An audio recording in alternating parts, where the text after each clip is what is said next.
Assalamualaikum warahmatullahi wabarakatuh.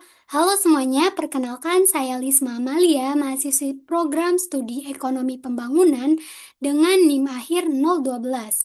Video ini merupakan tugas ujian tengah semester untuk mata kuliah Sistem Informasi Geografis atau yang biasa kita singkat sebagai SIG. Dalam video ini, saya akan membahas 6 pokok bahasan utama. Yang pertama itu adalah pengertian dan manfaat dari SIG. Yang kedua, 3 analisis dasar SIG. Yang ketiga, pembuatan layout peta analisis spasial kerawanan banjir. Yang keempat, distribusi spasial kerawanan banjir per kecamatan. Yang kelima, saran kebijakan terhadap kondisi rawan tersebut. Dan terakhir adalah penutup. Semoga video ini bisa bermanfaat dan dapat dipahami dengan baik. Mari kita mulai.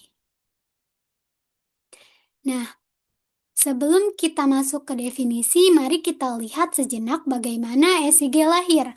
Perkembangan sistem informasi geografi sebenarnya sudah berakar jauh sejak abad ke-19.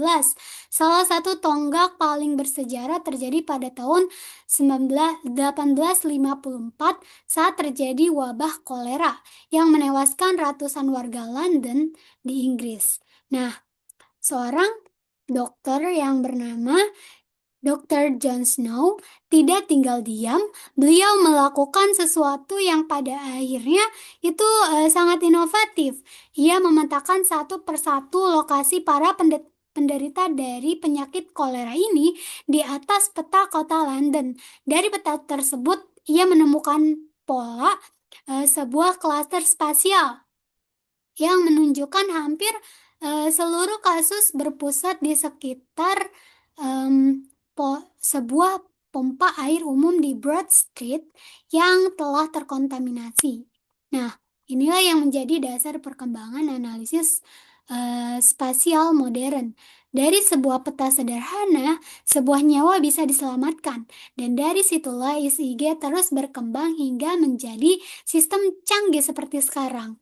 Nah, selanjutnya, apa yang dimaksud dengan SIG? Secara umum, SIG itu dalam bahasa Inggris disebut Geographic Information System, di mana sebuah sistem berbasis komputer yang digunakan untuk memasukkan, mengelola, memanipulasi, mengintegrasikan, menganalisis, menampilkan, dan memperluas data spasial, yaitu data yang memiliki informasi lokasi geografis di permukaan bumi. ESRI atau Environmental System Research Institute mengemukakan bahwa a geographic information system is a system that creates, manage, analyze, and maps all types of data. Dari definisi SRI ini kita bisa memahami bahwa SIG bukan sekedar alat untuk membuat peta saja, tetapi SIG juga adalah sistem yang menyeluruh, mulai dari pengumpulan data, pengelolaan, analisis, hingga penyajian informasi dalam bentuk yang mudah dipahami, khususnya dalam bentuk peta digital. Jadi, inti dari SIG adalah kemampuan untuk menghubungkan data dengan lokasi. Setiap informasi yang kita masukkan ke SIG ini dikaitkan dengan koordinat geografisnya berupa lintang dan bujur. Nah, sehingga kita dapat melihat nih ada pola, hubungan, dan tren yang tidak bisa kita lihat dari tabel atau sekedar angka biasa. Setelah memahami definisi dan sejarahnya, sekarang kita lihat manfaatnya nih. Di sini ada 6 manfaat utama dari SIG. Yang pertama itu adalah mitigasi bencana, di mana SIG digunakan untuk memetakan zona rawan bencana seperti banjir, tanah longsor, dan gempa bumi, sekaligus merencanakan jalur evakuasi yang efektif bagi masyarakat yang telah terdampak. Nah, yang kedua itu ada pengelolaan perencanaan wilayah. Dengan SIG kita bisa memantau perubahan tutupan lahan, kerusakan hutan, serta konservasi secara berkala. Data citra satelit dianalisis untuk melihat tren perubahan lingkungan dari waktu ke waktu. Yang ketiga adalah perencanaan wilayah. Pemerintah daerah menggunakan SIG untuk merencanakan tata ruang wilayah, menentukan lokasi pembangunan infrastruktur, dan mengidentifikasikan area yang perlu dikembangkan atau dilindungi. Nah, yang keempat, transportasi dan perhubungan.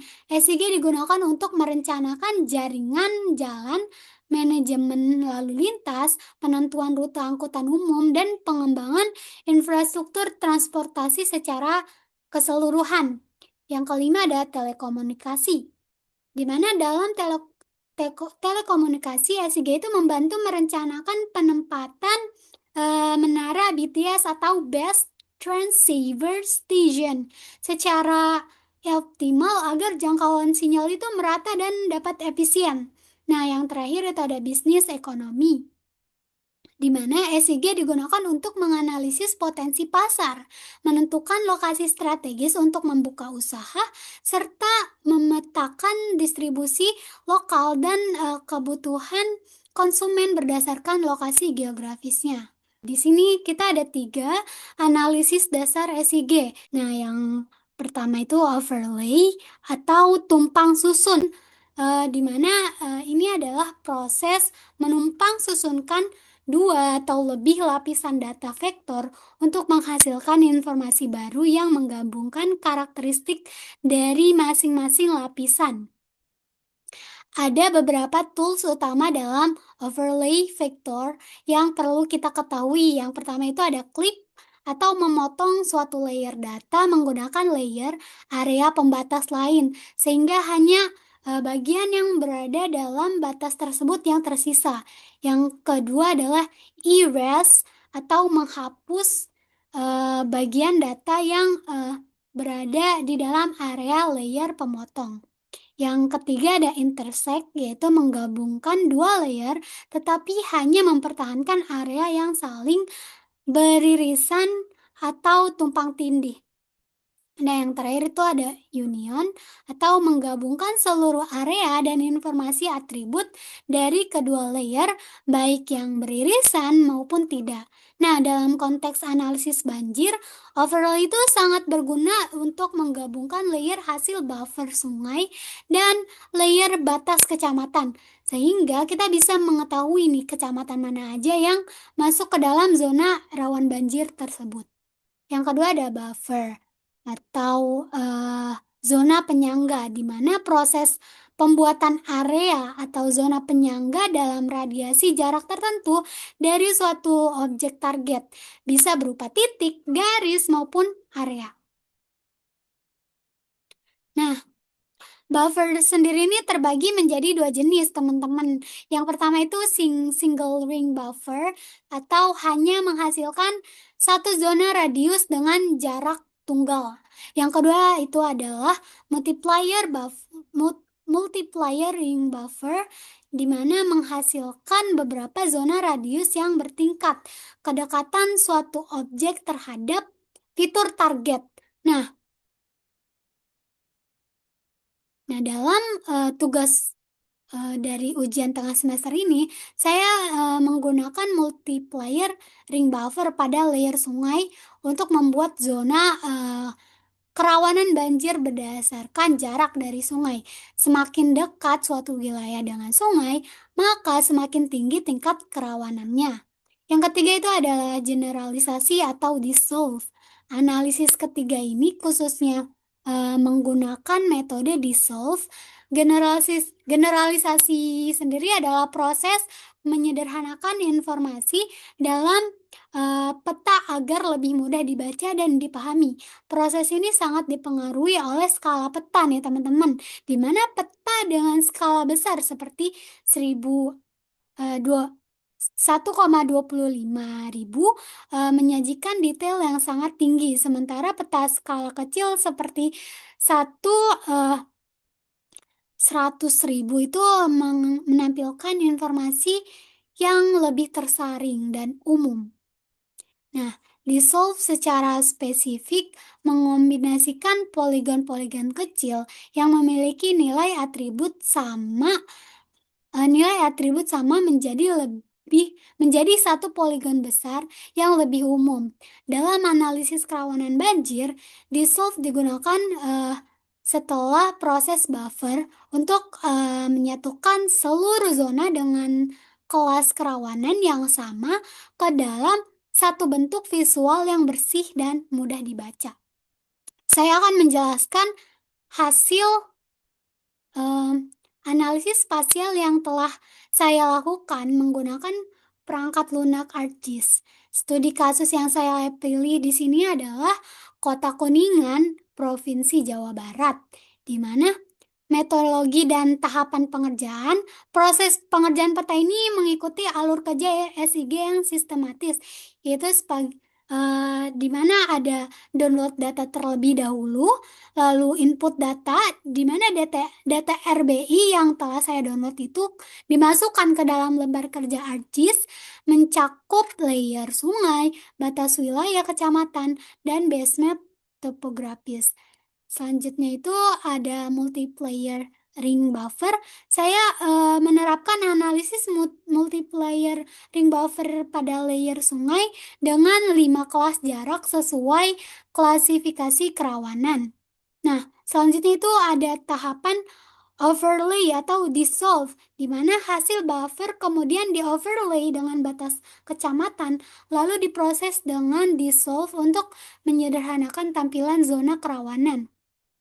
Yang terakhir itu ada layout peta. Saya membuat layout peta, ini adalah hasilnya. Di mana peta yang saya susun ini kartografis dan informatif sesuai kaidah pemetaan. Kecamatan Kuningan ini merupakan kecamatan dengan tingkat kerawanan banjir tertinggi.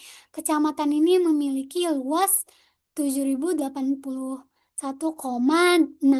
hektar yang masuk dalam zona bahaya. Jarak 0,1 sampai 0,4 km dari sungai.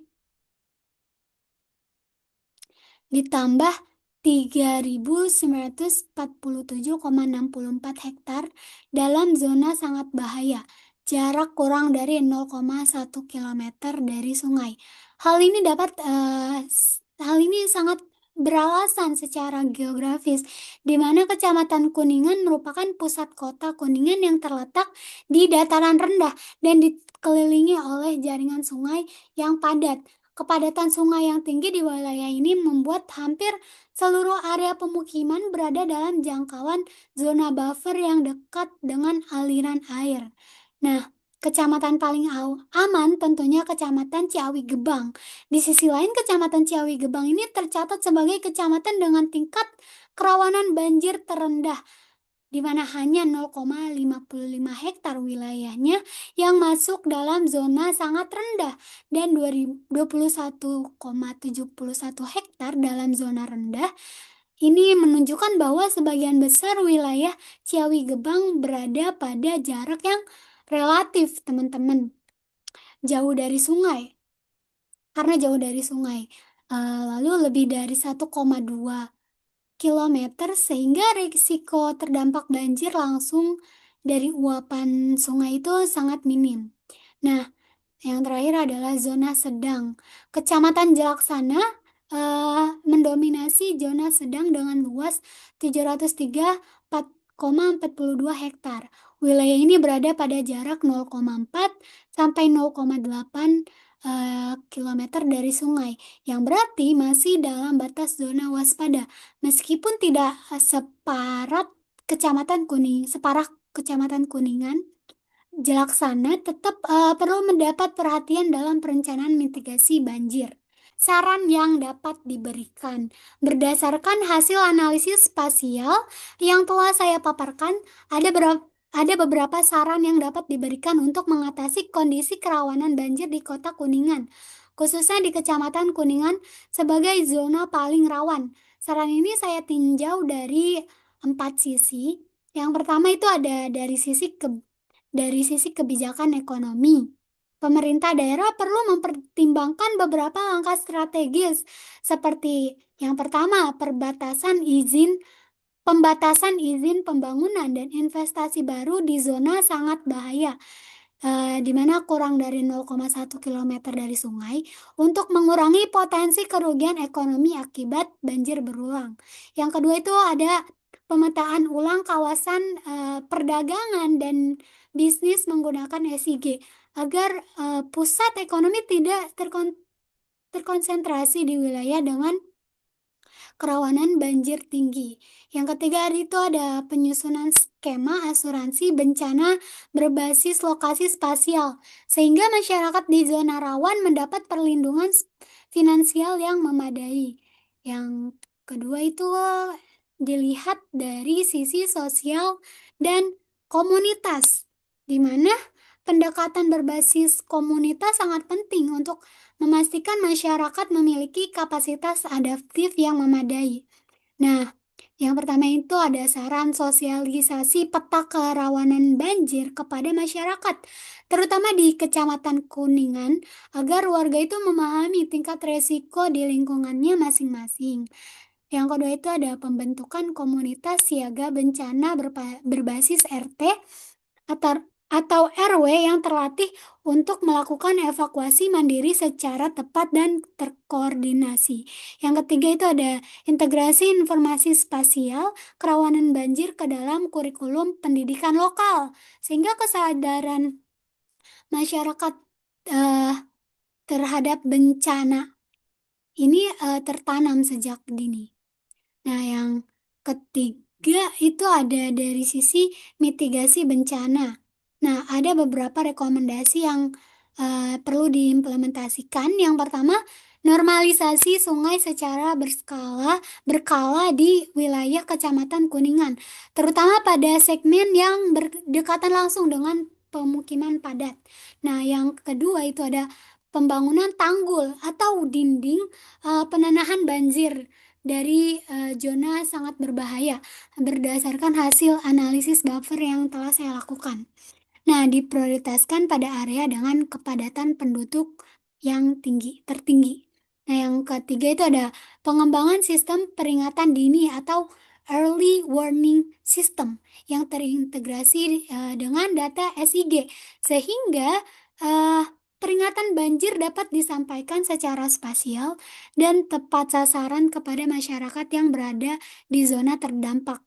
Yang terakhir itu ada penataan ruang terbuka hijau atau RTH di sepanjang sempadan sungai, eh, sepadan zona buffer alami yang mengurangi limpasan air pemukaan.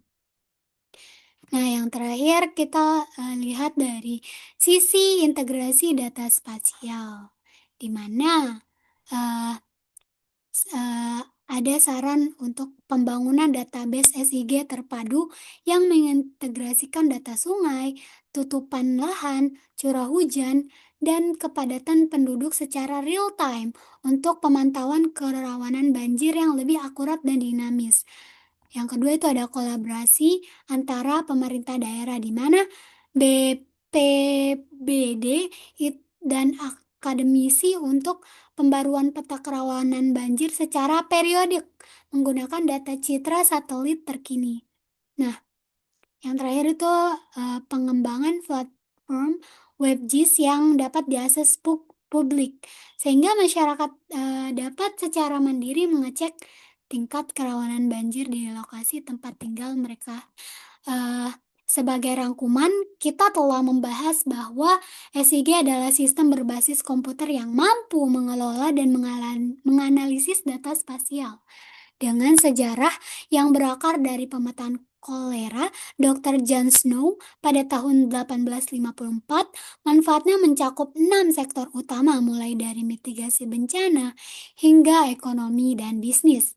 3. Analisis dasar SIG seperti overlay, buffer, dan generalisasi atau dissolve merupakan fondasi teknis yang saya gunakan untuk menghasilkan peta analis kerawanan banjir Kota Kuningan. Hasil analisis menunjukkan bahwa Kecamatan Kuningan adalah zona paling rawan dengan lebih dari 1.000 hektar terdampak, sementara Kecamatan Ciawi Gebang relatif itu paling aman. Saran yang telah disampaikan dari perspektif kebijakan ekonomi, sosial, mitigasi bencana, dan integrasi data spasial diharapkan dapat menjadi masukan yang konstruktif bagi berbagai pihak yang berkepentingan dalam penanggulangan bencana banjir di Kota Kuningan. Saya berharap video ini dapat memberikan manfaat dan memenuhi capaian pembelajaran yang telah ditetapkan. Mohon maaf apabila terdapat kekurangan dalam penyampaian. Wassalamualaikum warahmatullahi wabarakatuh.